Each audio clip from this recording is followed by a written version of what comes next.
Beginning next week, Wednesday, May 20th, we are going to be having an in-person gathering at the hangar.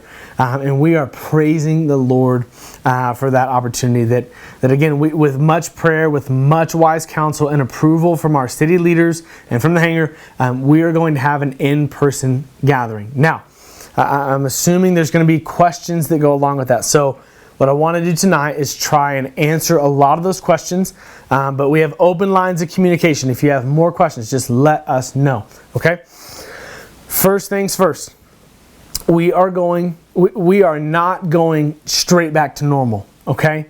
There is not one of our friends, neighbors, or business owner that is back to normal. And quite frankly, if we just went back to our church gatherings as normal and moved on as if nothing ever happened, I think that's a huge disservice to our community and a huge disservice to our friends, our neighbors, and to our local business owners. Okay, they've all made some changes and they're all going through some suffering right now. We also need to be humble and go through these hard times with them, okay? So, what that means is that we are going to be adhering to social distancing guidelines.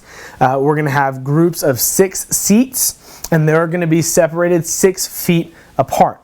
We're going to have hand sanitizing stations all over inside the hangar.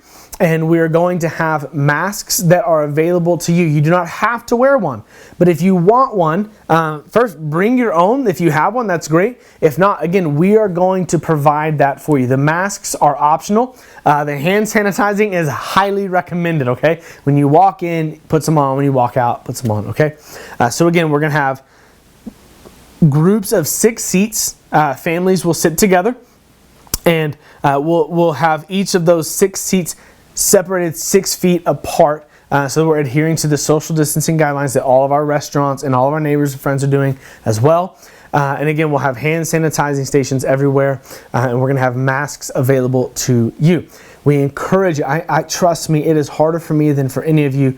I want to hug every single one of you, but I'm just going to encourage you, just do some fist bumps or some elbow bumps, okay?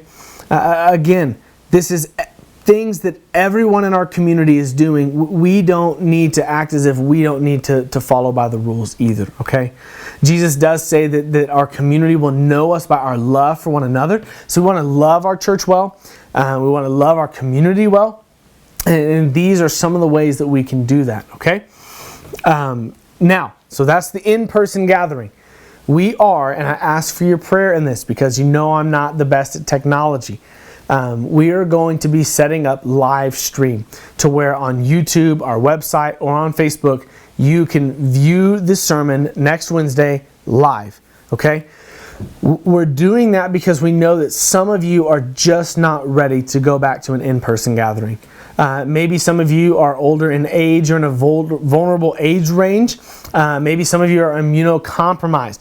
And so you just don't feel safe coming to an in-person gathering. We understand that, and we want to provide an opportunity for you to still worship with your church family online. So for the first time ever, we're going to be live streaming our Wednesday night gatherings. We've always recorded and posted it later, but if you're not ready yet to come to an in-person gathering, it's going to be live streamed at 6:30 on YouTube, our website, and Facebook, okay? So we're inviting you to still worship with your church family. Just do it on the live stream.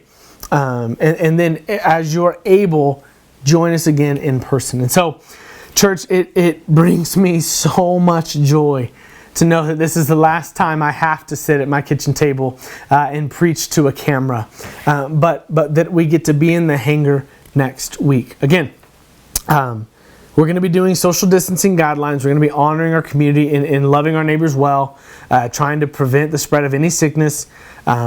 So if you have questions about that, please let us know. My email is tyler@reachwyoming.org. Shoot me an email or shoot me a text message and ask me your questions, and we'll get this all going through.